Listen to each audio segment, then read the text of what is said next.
Hello guys, we're here in Mangolon Resort in San Juan, Abra. Ito po ay nasa probinsya lamang po ng Abra.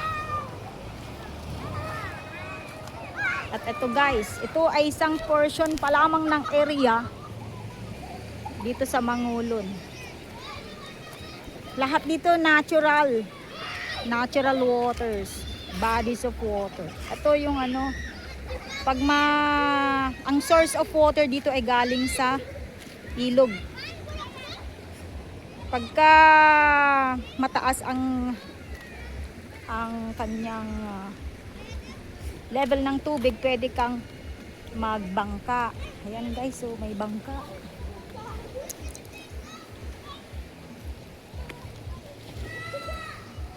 Isang side lang po ito. Isang side lang po ng Mangolon. O, diba? Pwede tayong magbangka dito.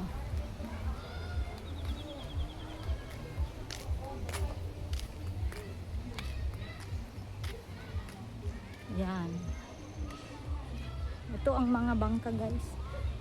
May mga cottages din dyan kung saan pwede kang mag-rent. May mga upuan dito, may mga benches kung saan pwede kang umupo at ma-feel ang nature. Time check is 12:30 mga kapatid, 12:30 ng hapon. Yan, pwede ka dyan mamangka. May paalaala lang sila, beware deep water. Water source nito ay galing ilog. Yan. Okay. Yan guys. Maluwag itong resort na to. Ayan yung mga puno yan, RO. Diba? Ito lang ay part lang nito. Maraming cottages pala dyan. Meron din dito. Very accessible ang pumunta dito kasi tignan nyo yung sasakyan nila. Pwedeng i-park doon sa malapit sa cottage. Diba? Yun. At ang manggagaling ka doon sa bandang doon bago ka makarating dito. Malayo pa ang entrance nito guys. Malayo. Doon pa.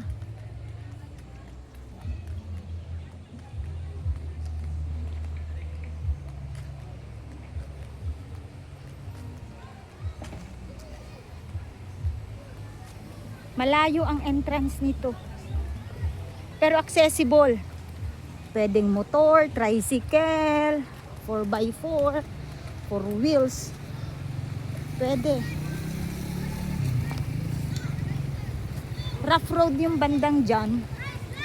Pero carry naman. Diba? Yan guys. Yun. Batis yan. Karugtong ito ng Abra River. Karugtong, kaya mapapansin mo ang tubig niya ngayon ay ganito parang sa tingin ng ibang tao kung hindi taga rito ay madumi. Umulan lang kasi kahapon kaya ganyan. Syempre ilog yan eh. Yan, papuntang niya doon, magko-connect noon sa Abra River. Ito tayo kasi sa San Juan Abra. Diba? Marami ka namang kung nature lover ka, may enjoy mo to. Ito, yan po yung entrance kung saan kami nanggaling. Tapos pumasok kami dito. Yan, may enjoy mo na. O diba? Di ka na aakyat ng bundok para marating mo ang Mangolon. Tsaka dyan sa loob, very refreshing. Malilim. Oh, time check is 12:30 noon. Yan. Saka yung mga bata madali lang din naman silang alagaan. Ibig sabihin, hindi ka na mag-worry na sila ay malunod kasi yan, mababaw lang naman yan. May mga parte lang na medyo malalim, pero yan, hanggang doon guys, kayang-kaya ng mga kids. So, no worries. Ito po yung pinaka nila. Pwede kang umorder dyan ng mga milk tea, iced coffee, yan. at reasonable price. Ayun yung cottage na nakuha namin. Yan guys. Kasya kami dyan. Taekwondo Club. May mga pumapasok din naman na mga vendor guys. Titinda ng ice cream. Oh, yan. Yung mga puno na yan. Puno ng RO. Ang tawag namin. Pag maganda yan, gawing uling. Pero pinagbabawal dito na gawing uling yan. Diba? Hindi nga lang kasing linaw ang tubig ngayon dahil umulan. Siyempre sa source, ang source kasi nito, batis. Siyempre, ilog. Natural. Hanggang doon. Yan, yung kubo.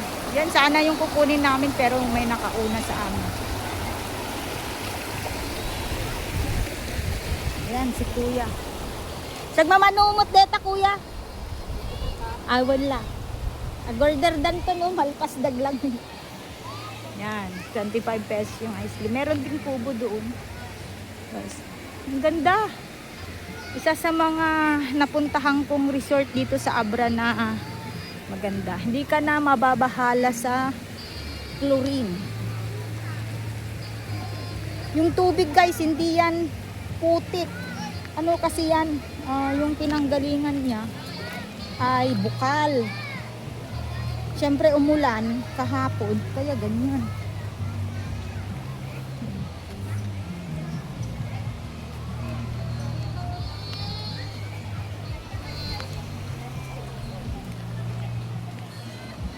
Tignan nyo guys, yung mga sasakyan nila, pwede nilang dalhin dito. Diyan mismo sa tabi ng cottage nila. Tsaka dito guys, pwede mag-overnight. Yan yung room na pwede mag-overnight yung cottage na yun. Pero yung nakuha namin, kubo lang. Yan yung cottage na pwede kang mag-overnight. Oh, diba?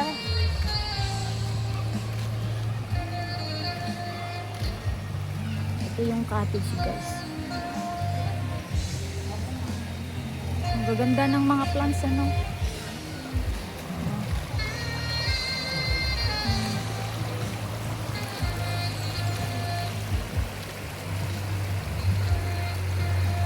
Enjoy mo talaga dito guys. Yung sinasabi ko, pwede nilang dalhin yung sasakyan nila dyan. Parang bahay mo na rin yan. Tubig lang. Siyempre ito ilog. Kukonekta ito sa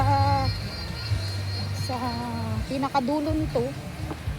Pinakadulo nito ay kukonekta yan sa Abra River.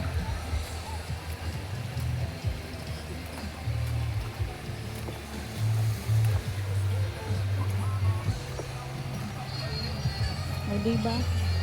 Ito yung nature na dinevelop. Pinaganda. Hindi naman inexploit. Pinaganda para lalong ma-enjoy. Siyempre, kikita sila dahil dinevelop na. Pero tingin ko, napaganda pa nga ito. Kasi itong area ay marami nang magpupunta. Actually, first time ko dito pumunta. Pwede kang mag-camping. Ayan no, pwedeng mag-camping dyan. Ganda dito guys, lalo na pag summer. Ngayon na kasi June na, tag-ulan na, kaya yung tubig nagiging madilim ang kulay niya dahil bukal ito Siyempre, umulan, kaya magiging ganito. Pwede ka dito mag-camping under the RO tree. Okay. Ayan.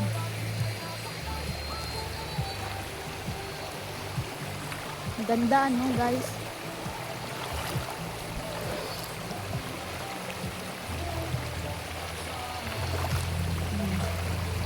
Yan, pwede kang mag-camping dyan. Meron pang ang table na nilagay na doon.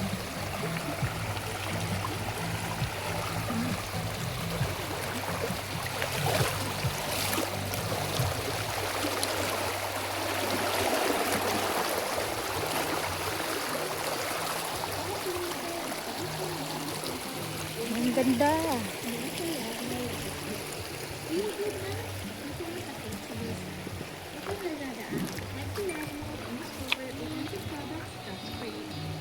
Hello, kayo bari-bari. Ang ganda ng plants oh.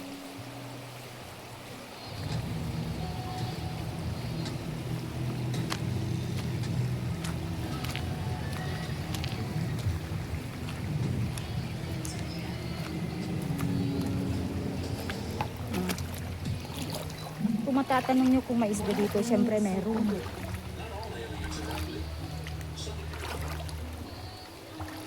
Ayan, medyo malalim na ito guys. O, hanggang tuhod ko na. Hanggang tuhod ko na.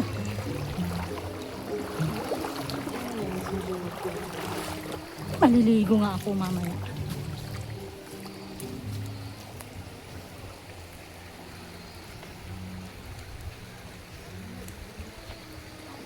Ganda no guys. Ako na-appreciate ko tong ganito. Malinaw ito pag summer guys. Clear na clear ang tubig. Hanggang doon. Napakaluwag guys. Napakaluwag. Hanggang doon. Yan. Pero ganyan ang kulay ng tubig. Kasi nga umulan. Oh. Ito yung mga cottages na pwede kang matulog overnight. Okay. Yan. Yan guys. Oh.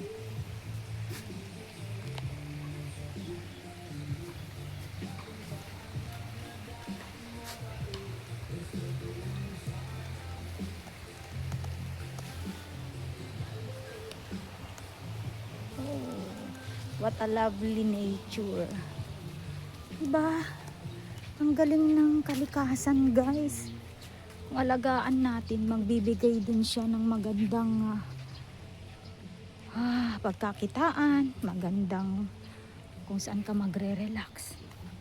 Hanggang dito na lamang guys, hindi ko pa ito nalilibot dito pa lang sa part na to. Abangan ng part 2. Thank you for watching. This is Miss Jamie Baliena channel. If happens na hindi pa kayo nakasubscribe sa aking channel, you may subscribe, like, and share. Goodbye!